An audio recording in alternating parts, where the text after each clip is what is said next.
बच्चों, हम आपको पढ़ा रहे थे प्रपोजिशन, जिसमें हमने आपको बताया था एट का प्रयोग और इनका प्रयोग और उसके बाद विद का प्रयोग। तो आज हम उसी के आगे आपको पढ़ाएंगे।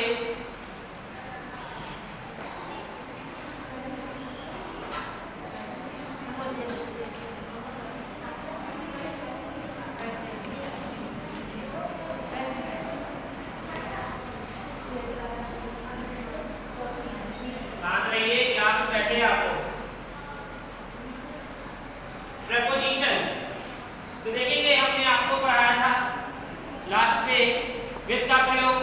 आज हम लिखेंगे विद का प्रयोग। विद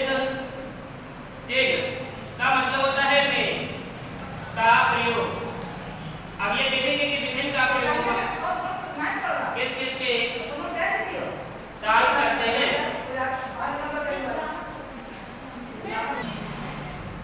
विद का प्रयोग में देखेंगे कि देखेंगे विद का प्रयोग, विद का प्रयोग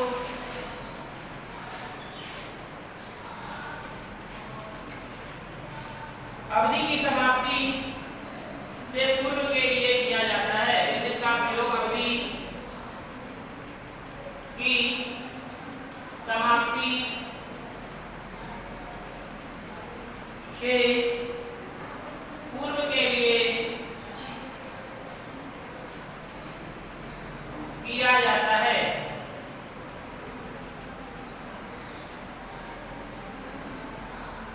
विद का प्रयोग अवधि की समाप्ति के लिए पूर्व के लिए किया जाता है। देखेंगे, जैसे एग्जांपल इसका है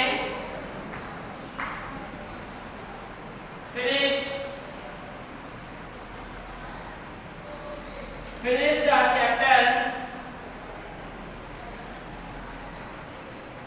the chapter within an hour।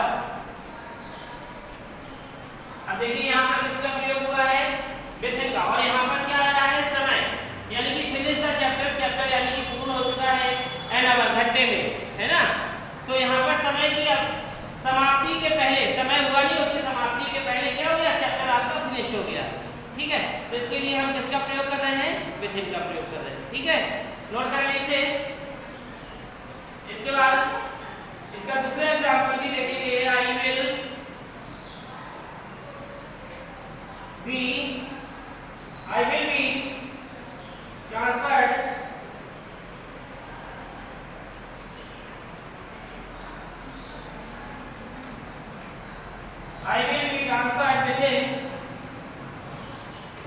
I will be transferred within a week। अब देखिए, यहाँ पर भी समय आ गया। कौन सा समय दिखाया गया है? सप्ताह का, यानी कि I will be मेरा ट्रांसफर हो जाएगा कब में? सप्ताह के भीतर हो जाएगा।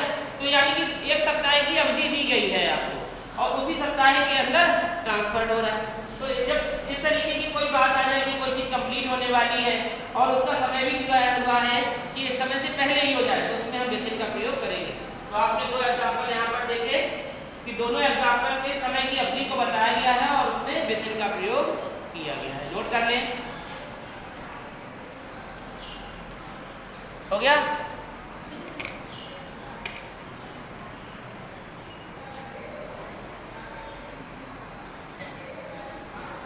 अब इसके बाद दूसरा देखेंगे।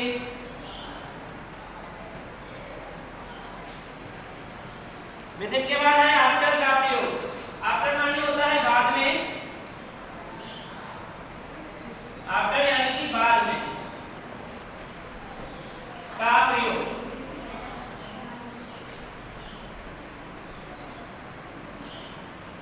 हेडिंग डालेंगे आफ्टर का प्रयोग, यानी कि आफ्टर माने बाद में का प्रयोग। लिखेंगे आफ्टर का प्रयोग,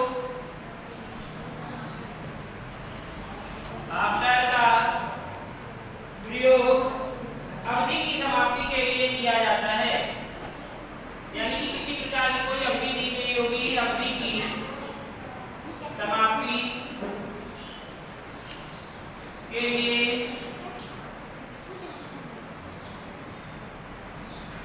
किया जाता है।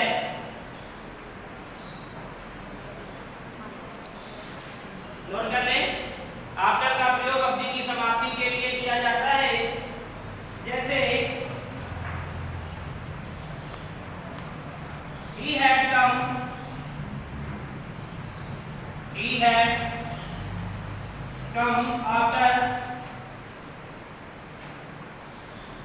come after see that। देखिए he had come after see that, उसके मर जाने के बाद वह आया, ठीक है, या उसके मरने के बाद वह आया, ठीक। तो ये देखिए अवधि ही है, अवधि क्या है, किसी की समाप्ति होगी उसके बाद, यानी कि अवधि के बाद हम किसका प्रयोग करते हैं, आफ्टर का प्रयोग करते हैं। नोट कर लें, ये जो हमने आपको पास्ट परफेक्ट बताए थे उसमें भी ये बताया था आफ्टर और बिफोर का प्रयोग। इसके बाद दूसरा सीधा एग्जांपल देखेंगे, she will join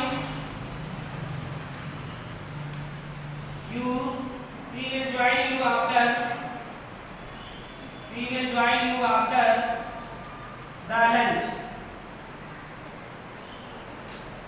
यानी कि वह किसी चीज को क्या कर रहा है, ज्वाइन कर रहा है, किसके बाद, लंच करने के बाद, यानी कि लंच करने के बाद इस चीज को वह प्रारंभ करेगा या शुरुआत करेगा, ठीक है। नोट कर ले, तो इसमें भी देखिए आफ्टर का प्रयोग हुआ है किसी चीज की समाप्ति के बाद। नोट करिए इसको, कर लिया सभी ने, आगे समझ में।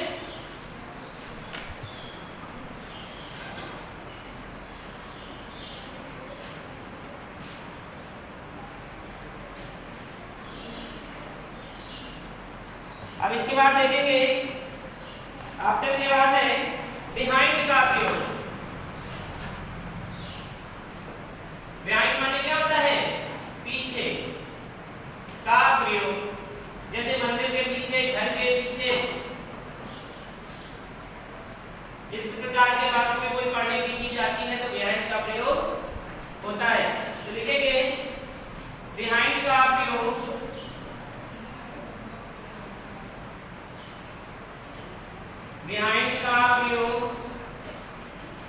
स्थान के लिए,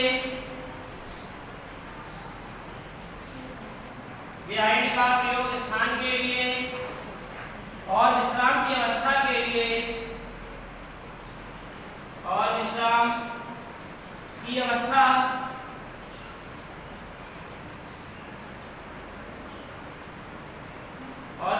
अवस्था को बताने के लिए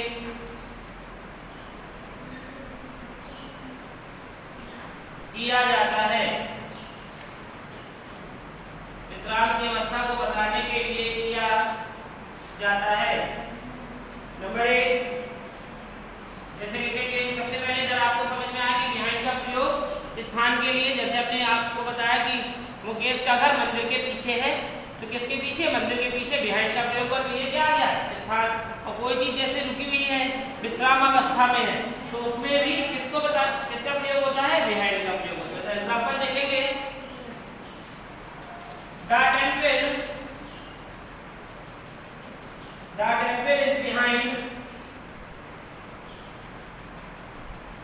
temple is behind the house। तो ये तो देखिए क्या हो गया, यानी कि मंदिर है कहां पर, घर के पीछे, ठीक है। तो ये तो स्थान हो गया आपका। सेकंड एग्जांपल देखेंगे,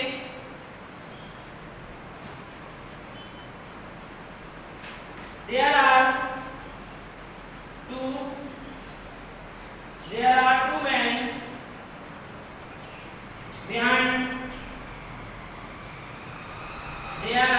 men behind my car। यहाँ पे क्या बताया इन्होंने कि यहाँ पर 2 व्यक्ति हैं, कहाँ पर, कार के पीछे, है ना।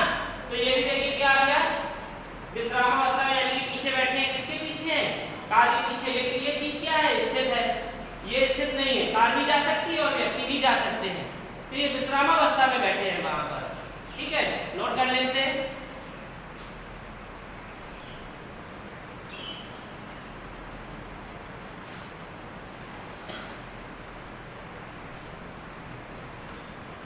हो गया।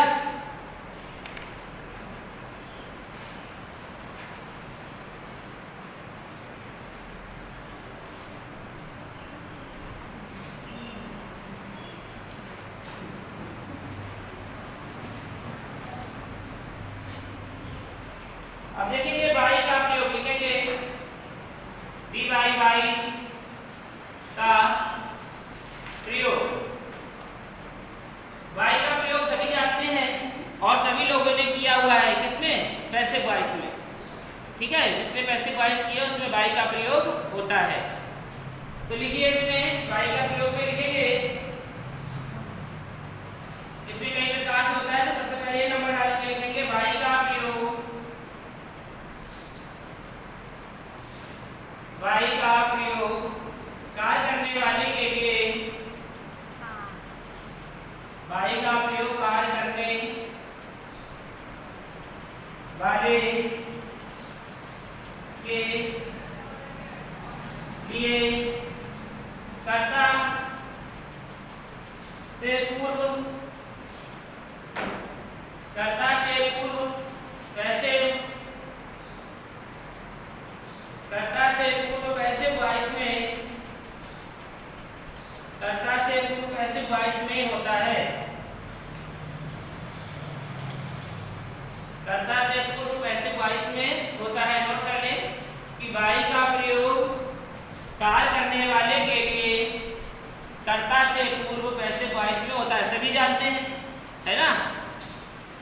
लिखेंगे एग्जांपल है, she is taught, she is taught by me, यानी कि वह कर्ता से पूर्व बता रहा है, ये आपका क्या है? कर्ता है, और कर्ता से पूर्व क्या बता रहा है? by।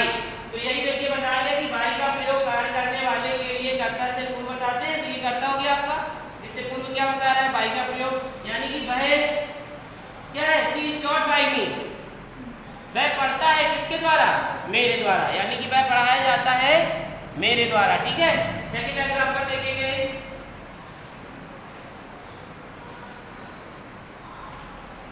he is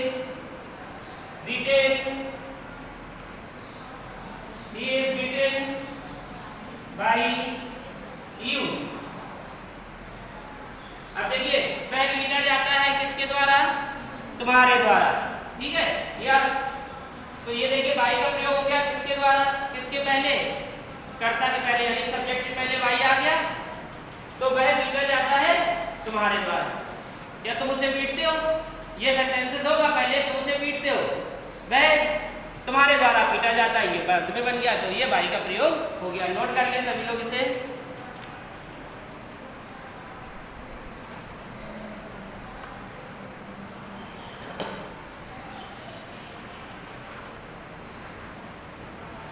हो गया।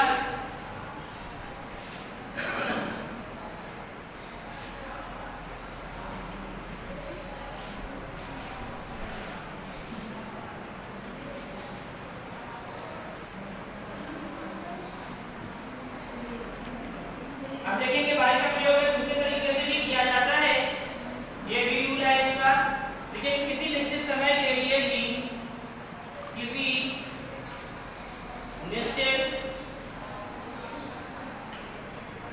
निश्चित समय के लिए भी, किसी निश्चित समय के लिए भी y का प्रयोग होता है।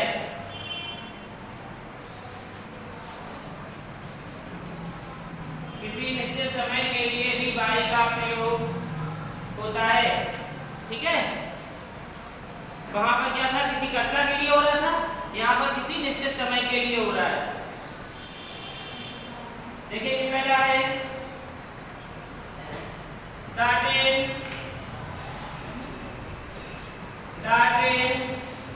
will arrive, the train will arrive here by 7 PM।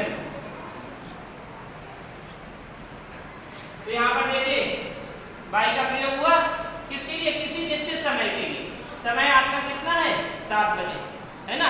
ये समय निश्चित होता है घड़ी का समय, ये समय निश्चित है। तो the train will arrive here bye 7 PM। Note कर ले इसे। सेकंड एग्जांपल देखेंगे इसका।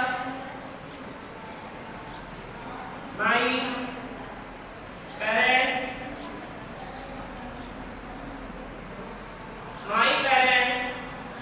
will reach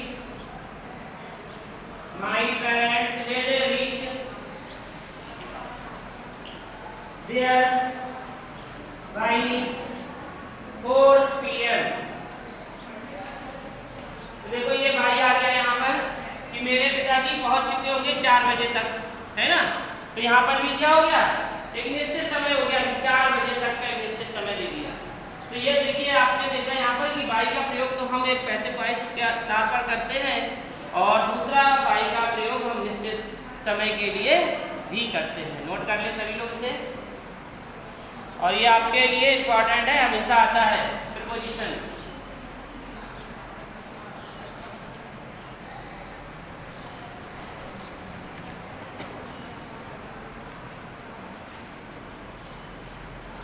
हो गया।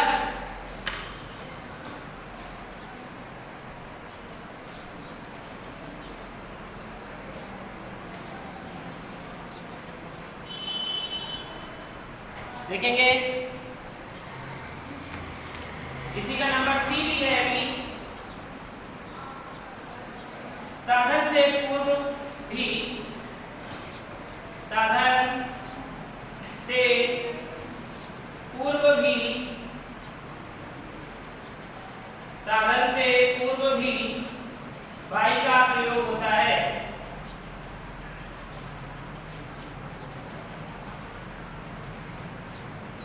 आप जानते हैं साधन से पूर्व यानी कि वह ट्रेन से आया, यानी कि ट्रेन के द्वारा आया तो बाई का प्रयोग कर लेते। वह हेलीकॉप्टर से आया तो उसके लिए भी बाई का प्रयोग होता है। एग्जांपल देखेंगे। पहला है he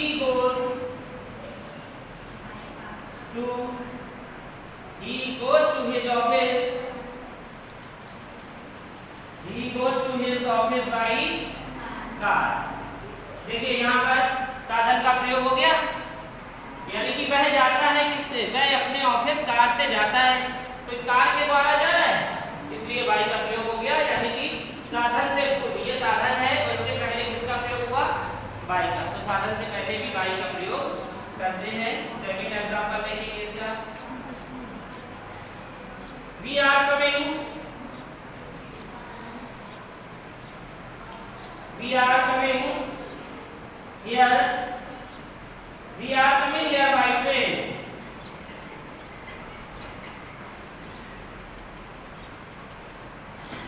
देखिए यानी कि भाई यहाँ आ रहा है किससे, हम आ रहे हैं किससे, ट्रेन के द्वारा, है ना।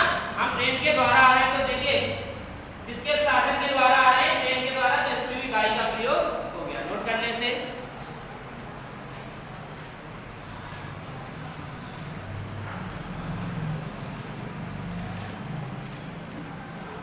हो गया।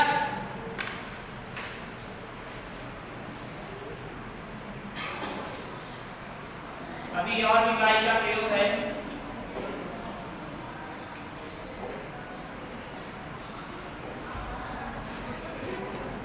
देखेंगे हम इसका डी नंबर है। नाप या तौल की, नाप या तौल की, नाप या तौल की इकाई से पूर्व, नाप या तौल की इकाई से पूर्व भी बाई का प्रयोग होता है।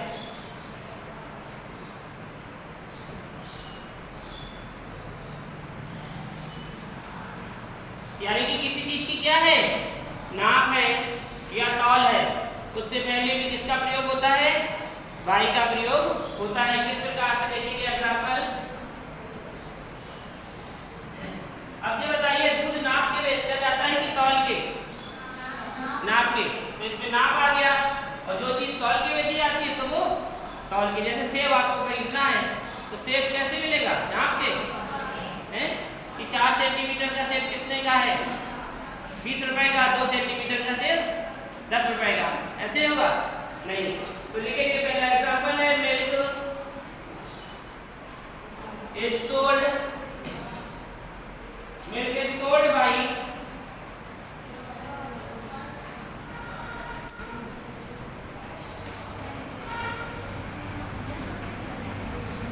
The litre.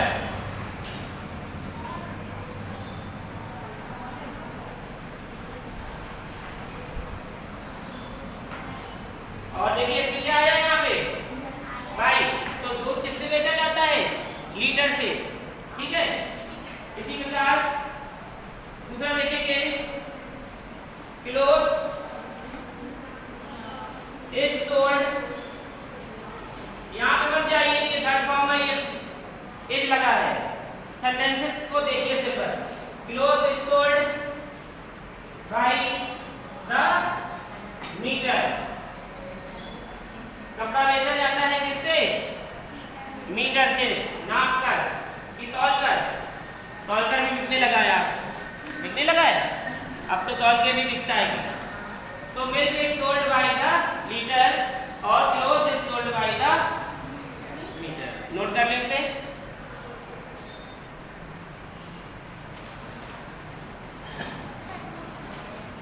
तो इसमें हमने आज आपको बाई तक का प्रयोग बताया है। इसके आगे फिर अगली क्लास में हम इसके आगे का भाग बताएंगे।